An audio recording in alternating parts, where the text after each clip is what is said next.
తెలంగాణలో మున్సిపల్ ఎన్నికల నగారా మోగింది.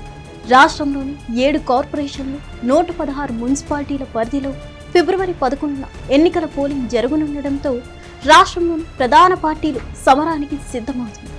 అభ్యర్థుల ఎంపిక ప్రక్రియ మొదలుకొని ప్రచారం వరకు కార్యాచరణ సిద్ధం చేసుకొని అమలు కూడా మొదలుపెట్టారు. లోక్సభ ఎన్నికల తర్వాత రాష్ట్ర వ్యాప్తంగా పార్టీ గుర్తుపై జరుగుతున్న తొలి ఎన్నికలు కావడంతో ఈ ఎన్నికలను కాంగ్రెస్, బీఆర్ఎస్, బీజేపీలు సీరియస్ గా తీసుకున్నారు.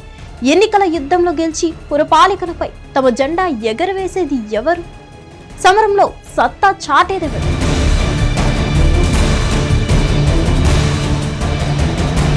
తెలంగాణ మున్సిపల్ ఎన్నికల నగారా మోగిన వెంటనే రాష్ట్ర రాజకీయాలు సవాళ్లు, ప్రతి సవాళ్లతో వాతావరణం వేడెక్కింది.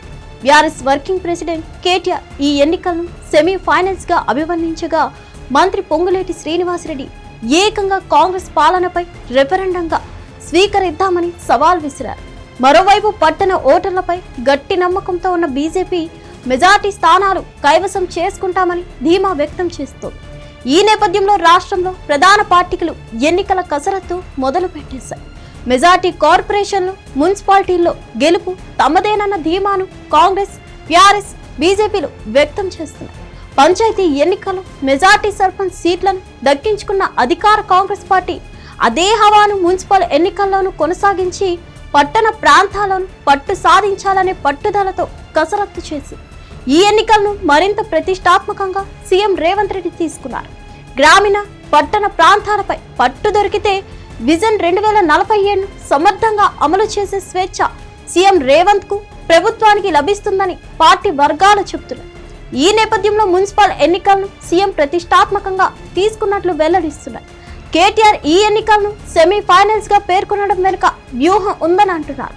అసెంబ్లీ, పార్లమెంట్ ఎన్నికల ఓటములతో డీలా పడ్డ కార్యకర్తల్లో ఉత్సాహం నింపాలంటే ఈ విజయం వారికి అనివార్యమనే చెప్పాలి. కేసీఆర్ హయాంలో జరిగిన పట్టణాభివృద్ధి, ఐటీ పురోగతి తమకు ప్లస్ అవుతాయని బీఆర్ఎస్ ఆశిస్తుంది. అయితే పార్టీ నుంచి కీలక నేతలు వలస వెళ్లడం, హైకమాండ్ లోపల కుటుంబ విభేదాలు బహిర్గతం కావడం ఈ పార్టీకి మైనస్ అవుతాయని అంటున్నారు. ఈ ఎన్నికల్లో కూడా వెనుకబడితే పార్టీ భవిష్యత్ మరింత ఇరకాటంలో పడుతుందంటున్నారు విశ్లేషకులు.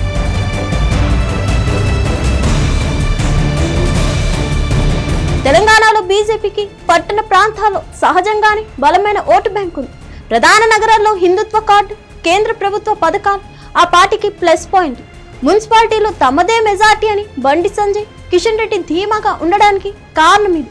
అయితే రాష్ట్ర స్థాయిలో బలమైన నాయకత్వం లేకపోవడం, జనసేన వంటి మిత్రపక్షం ఒంటరిగా పోటీ చేయడం వల్ల ఓట్లు చీలిపోవడం బీజేపీకి మైనస్ కావచ్చు అని అంటున్నారు. తెలంగాణలో మున్సిపల్ ఫలితాలు కాంగ్రెస్ కు అనుకూలంగా వస్తే రేవంత్ రెడ్డి నాయకత్వానికి తిరుగులేదని తేలిపోతుంది.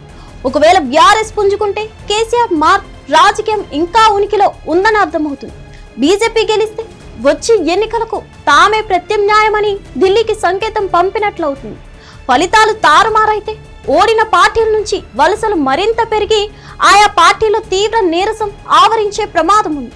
మున్సిపల్ ఎన్నికలు కేవలం కౌన్సిలర్లను ఎన్నుకునే ప్రక్రియ మాత్రమే కాదు, తెలంగాణలో రాబోయే రాజకీయ దిశను నిర్దేశించే అతిపెద్ద పోలింగ్ రెఫరెండంగా మారబోతున్నాయి. చూడాలి మరి ఈ సమయంలో గెలిచేదెవరో, ఓడేదెవరో. మరిన్ని అప్డేట్స్ కోసం stay tune to hit TV.